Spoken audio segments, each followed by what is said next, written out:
Bismillah. Innal hamdalillah nahmaduhu wa nasta'inuhu wa nastaghfiruh wa na'udzu billahi min shururi anfusina wa min sayyiati a'malina. May yahdihillahu fala mudhillalah wa may yudlil fala hadiyalah. Wa asyhadu an la ilaha illallah wahdahu la syarikalah wa asyhadu anna Muhammadan abduhu wa rasuluh. Amma ba'du. Alhamdulillah, pada kesempatan Ba'dal Fajr di Tike Mamuju Utara, maka di sesi perdana di daurah Mamuju Utara ini kita akan membahas sesuai dengan jadwal prinsip ahli sunnah wal jamaah yang berhubungan dengan yaumil akhirah. Kemudian panitia meminta kami juga sekaligus mengisi sesi yang kedua dengan soal jawab. Jadi untuk mengganti pelajaran kemarin 2 sesi. Maka kita masuk kepada sesi yang pertama. Barakallahu fikum. Ketahuilah ya ibadallah bahwa prinsip ahli sunnah wal jamaah yang berhubungan dengan hari akhirah, maka kita beriman kepada al-akhbar yang Allah beritahukan di Al-Quran tentang ahwalil akhirah, keadaan-keadaan di hari akhirah, mulai dari alamil barzakh, di mana seseorang meninggalkan dunia maka dia masuk ke alamil barzakh. Dinamakan alamul barzakh karena baina syai'ain, karena al barzakh lugatan adalah baina syai'ain, seperti di dalam surat Luqman, bainahuma barzakhun la yabghiyan, bahwa di antara 2 laut itu, yang asin dan yang tawar, barzakh, penjeda yang menyebabkan yang satu dengan yang lainnya tidak bersatu. Maka dinamakan oleh para ulama alamul barzakh karena dia menjeda di antara 2 alam yang besar, alamud dunya dan alamul akhirah. Maka seseorang yang telah meninggal maka meninggalkan alamud dunya, dia akan duduk di alamil barzakh karena belum ada the doomsday, belum ada the end of the world, belum ada al-haqqah, belum ada al-waqi'ah, belum ada yang namanya hari kiamat. Maka dia duduk di al-barzakh baina alamain, alam dunia dan alamul akhirah. Kemudian setelah itu terjadi al-haqqah, al-waqi'ah, hari kiamat, the doomsday. Maka kemudian kullu man 'alaiha fan wa yabqa wajhu rabbika dzul jalali wal ikram. Semua yang ada di muka bumi ini dengan adanya hari kiamat, the end of the world, semuanya mati kecuali wajah Allah Jalla wa Ala yang tersisa. Kemudian setelah itu semuanya mati, maka didatangkan yaumun nusyur atau yaumul ba'ts, hari kebangkitan. Dan kemudian banyak lagi setelah itu dikumpulkan di mahsyar, dan kemudian setelah itu masuk kepada al-haud. Dan ini mungkin yang akan kita jelaskan secara detail. Maka ahwal ayyamil akhirah dari prinsip ahlu sunnah wal jamaah, wajib kita mengimaninya sesuai datang khobar dari Allah Jalla wa Ala fi kitabihil karim, ataupun khobar yang datang as-sahihah dari Nabi kita Muhammad sallallahu alaihi wa ala alihi wasallam, sesuai dengan keumuman hadis yang diriwayatkan oleh Imam Muslim fi awal babihi, fi awal kitabihi, kitabul iman. Maka hadis yang pertama datang dari Ibnu Umar yang mana Ibnu Umar meriwayatkan dari bapaknya Umar ibn Khattab fi hadis Jibril yang masyhur, diriwayatkan hanya oleh Imam Muslim, dan datang muttafaqun alaih dari sahabat yang lain semakna dengan ini dari Abi Hurairah. Maka lafadznya di riwayat Muslim berkata Umar ibn Khattab meriwayatkan tentang Jibril alaihi salam yang bertanya kepada Nabi tentang al-Islam, dan yang menjadi poin bertanya tentang al-iman. Fa akhbirni 'anil iman, maka beritahulah kepadaku wahai Muhammad tentang iman. Maka dijawab oleh Nabi, antu'mina billah wa malaikatihi wa kutubihi wa rusulihi wal yaumil akhir wa bil qadari khairihi wa syarrih.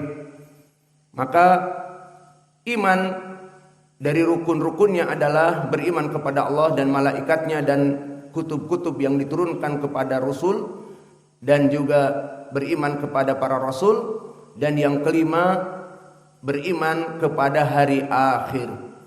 Maka dari prinsip ahli sunnah wal jamaah menetapkan apa yang Allah tetapkan dan Rasulnya di dalam hadis-hadis yang sahih tentang yaumil akhir, beriman kepada penetapan yaumil akhir.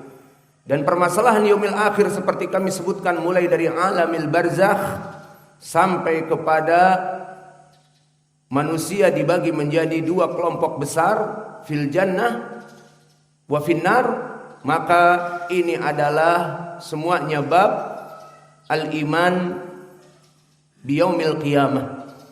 Maka dari bab yang banyak dan besar ini kita akan membahas bab yang subbab yang lebih kecil, karena memang waktunya juga sebentar, tentang permasalahan al-haud. Apa itu al-haud? Ha waw ma'adha. Al-haud lugatan barakallahu fikum majmu'atin minal ma'. Dia adalah air yang terkumpul, dan diterjemahkan di Indonesia misalnya telaga. Dan pembicaraan kita tidak sembarang telaga, tetapi haudin Nabi sallallahu alaihi wa ala alihi wasallam. Maka haudin Nabi, haud diidhafahkan kepada Nabi, idhafah li tasyrif. Maka idhafah di sini untuk memuliakan haud tersebut, bahwa haud ini kepunyaan Nabi Muhammadin sallallahu alaihi wa ala alihi wasallam. Maka tentang haud ini barakallahu fikum telah datang sifat-sifatnya yang banyak sekali, dan di sini pembicara tidak akan memberikan semua sifat karena ada sekitar 18 hadis. Cukup kita ambil dari yang paling sahih dan yang mencakup.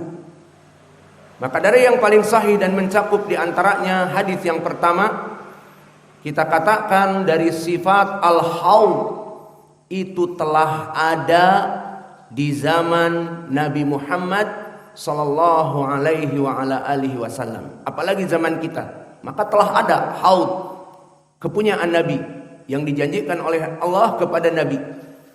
Beristidlal dengan hadis Uqbah ibnu Amir yang muttafaqun alaih, yang mana Nabi Muhammad sallallahu alaihi wa ala alihi wasallam bersabda, inni faridun alaikum bihaudi.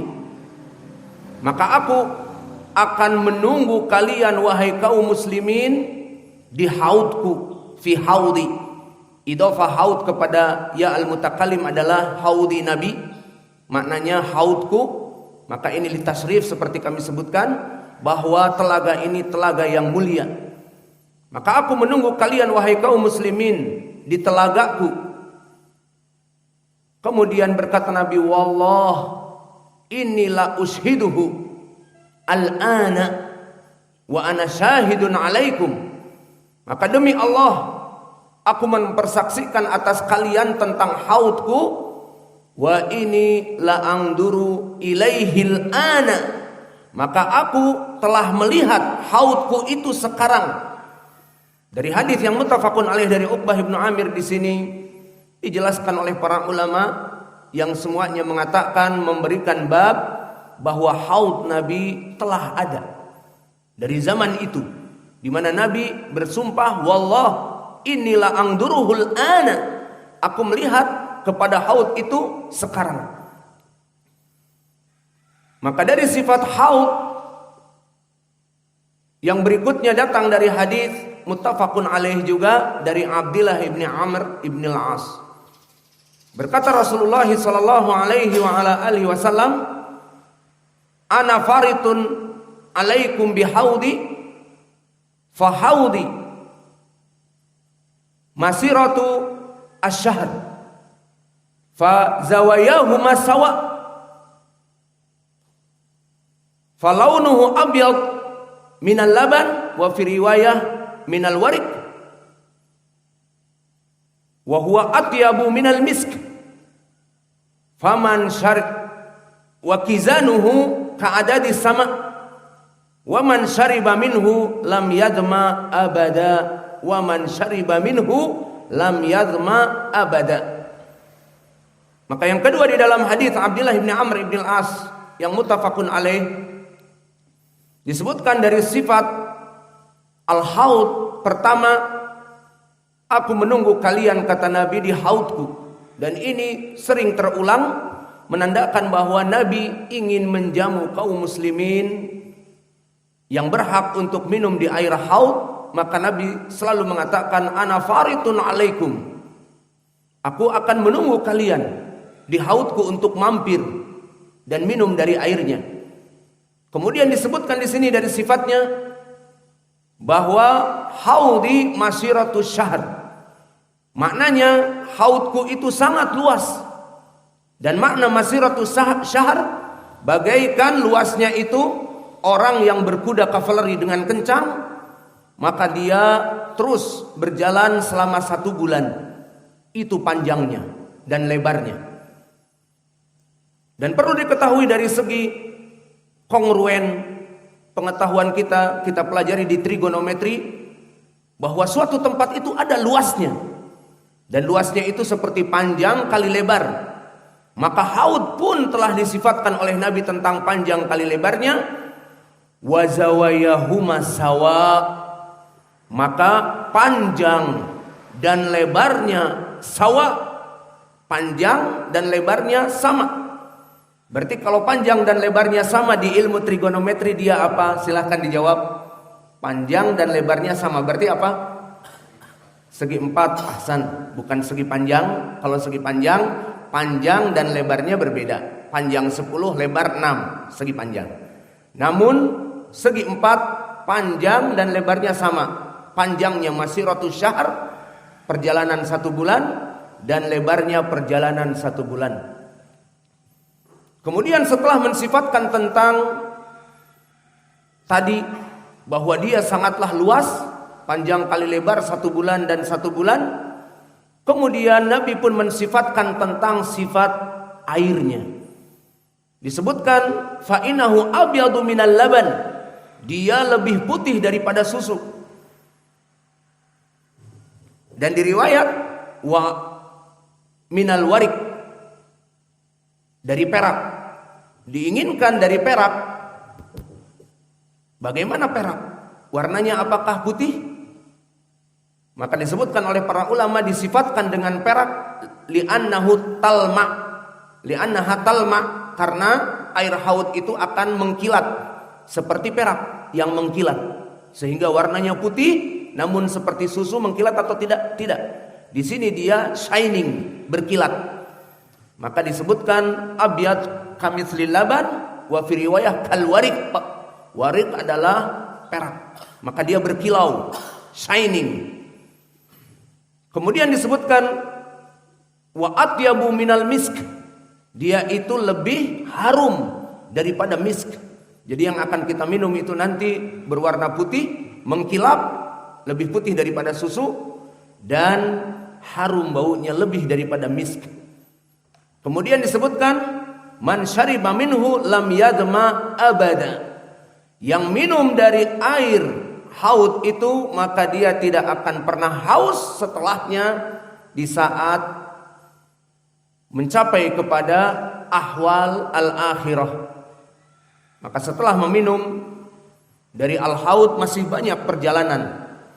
Disebutkan oleh para ulama seperti perjalanan ditimbang, kemudian tunsiru dawawin, dibagi raport-raport dari amalan kita, kemudian tamurru ala sirat, melewati as-sirat yang menyebabkan masuk surga dan neraka, maka dalam keadaan lam yadma abada, bagi yang sudah minum melalui proses-proses tadi dalam keadaan tidak dahaga tetapi kenyang.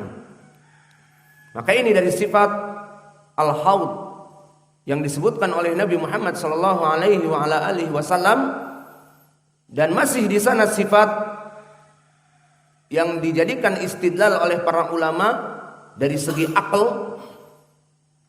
Kapan al-haud itu adanya, tepatnya di mana? Di dalam ahwal al-akhirah. Ba'da majtumi an-nas fi sa'idin wahid fil mahsyar.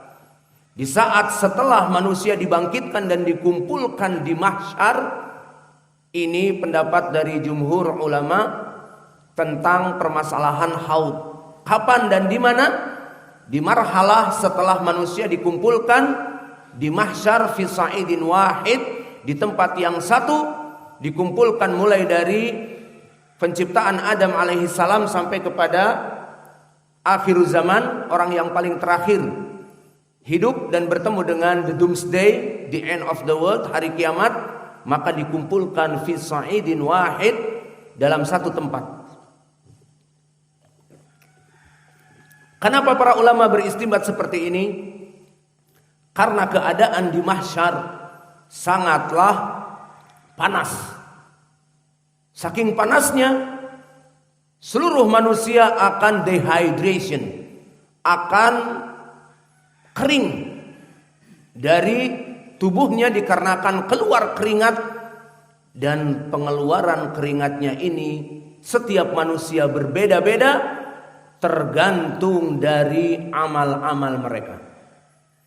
Kama jaa fil hadis mimma rawa Muslim an Al-Miqdad ibn al-Aswad, seperti diriwayatkan oleh Imam Muslim dari Al-Miqdad ibn al-Aswad, qala Rasulullah sallallahu alaihi wa ala alihi wasallam, tudna syamsu ala ru'usil khalaiq bimiqdari mil.